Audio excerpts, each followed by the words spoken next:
So the other day, it was announced that the app Clubhouse that we've been talking about recently is been valued at $1 billion. So a lot of talk has been happening online about us making another white man a billionaire because of our work and the efforts, the content, energy we put into these apps. Mm-hmm. Master P got on Black People about, y'all made somebody else a billionaire. Y'all wouldn't have supported him if he was a black man anyway. True story. And this other guy on Instagram, he put up a video about, it sounds good, like we should build our own. It sounds good. He said, but y'all don't find that cool. Y'all don't find coding for 15, 16 hours. Yeah. I think that's the co-host for $1 million worth of game, right? Oh, with Gilly the Kid? Yes. Wallow. I think that was Wallow. Yeah. And it was a great point because we that's too much work.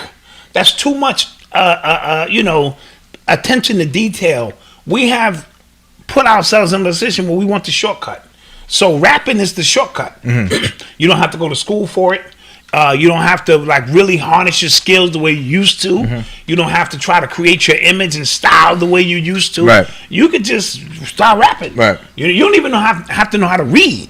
Yeah. You know what I'm saying? You know how many functionally illiterate rappers and just people we have out here. So we want that easy way, and then something comes along like Clubhouse, and it's an empty vessel until Black people breathe out energy. So when we say we're magic, this is what I mean.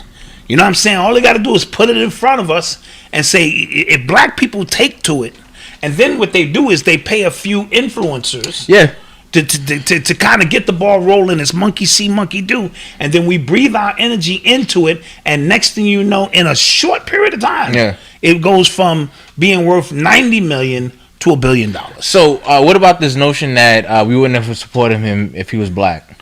I kind of believe part of that because deep down inside, we don't think Black people have the capabilities of doing things of this magnitude. Okay. Just in the subconscious mind. So a lot of times, if I was Black and I was doing something like that, I would never put my face to it. I would agree. You know what I mean? You got to kind of just let it breathe, pay your influencers to get it cracking, and then have it pop off. To be honest, this might be unpopular opinion, but I think when companies come out and say we're Black owned, they're doing themselves a disservice. Right.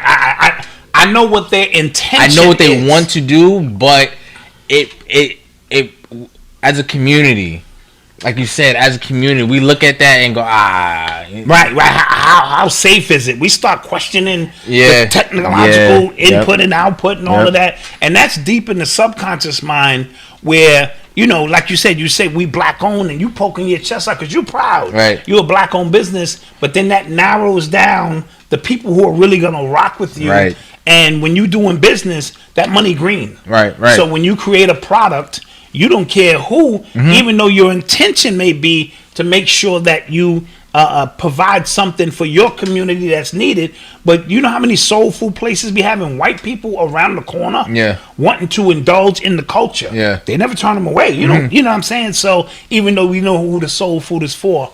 So this Clubhouse thing is just another example of how we don't want to invest in the necessary framework and infrastructure to build what it takes, because we got coders. We got coders that are super smart that can do all of that, but we need to also put money behind them and put our energy behind them, more important than the money.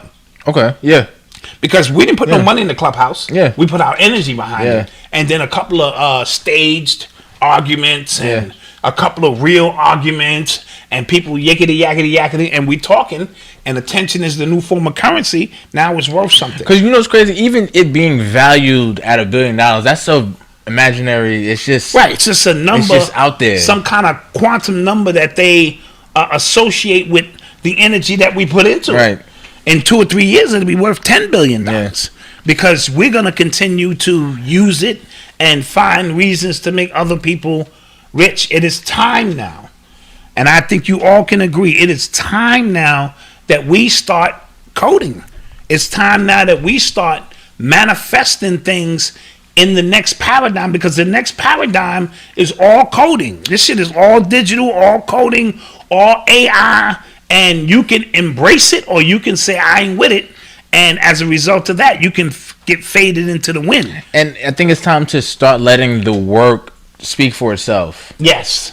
You get what I'm saying? Yes. I think and we talk about this all the time when, like, me and you, like, privately, when it comes to businesses or somebody trying to hit that next level, if you put in the necessary work, yes, like, then the people will come. You get what I'm saying? So absolutely. Master P, he always, anytime white people make money off the backs of black people, he is living. I totally get it. Yeah, he's one of them old school dudes. Yeah. Like, we could do this. That's why when he come out with some rice or some noodles, because he's watching this saying, "Yo, I can come up with that. I can see Master P now. I can come up with that." And then he come out with the Master P noodles and shit. But again, and we don't buy them, we go, Master P noodles, right? They probably not made right. Right, yeah. I mean, again, if he probably came up with a super generic name, right? Oh no, he would win. He would win. Shout out Thomas Diagni. We appreciate your support. Thank you.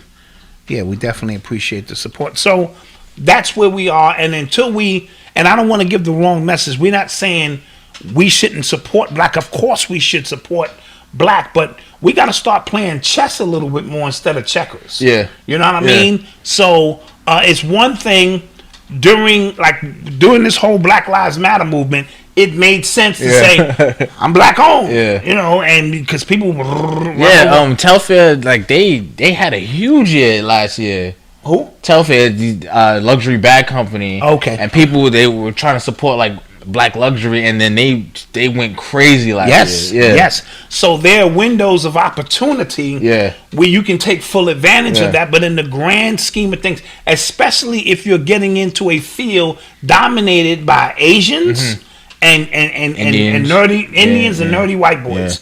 So they have their own community that they don't want you in. Yeah. So we got to kind of know how to get in there. Look where most of us spend our time at. On the internet anyway. You got these devices in our hands all the time, and yet we're not taking advantage on how we can monetize that to the most of our ability. We're consumers, and now we are digital consumers. You know what I'm saying? It's always been said black people are like liquid money. We can't hold a dollar. We're going to spend it when we get it, and it leaves our community as soon as we get it. Yeah. Yada, yada, yada, stays in other communities. Now they have moved our consciousness to the artificial realm, but not as people who are, benefiting. We're consumers. Yeah. Right.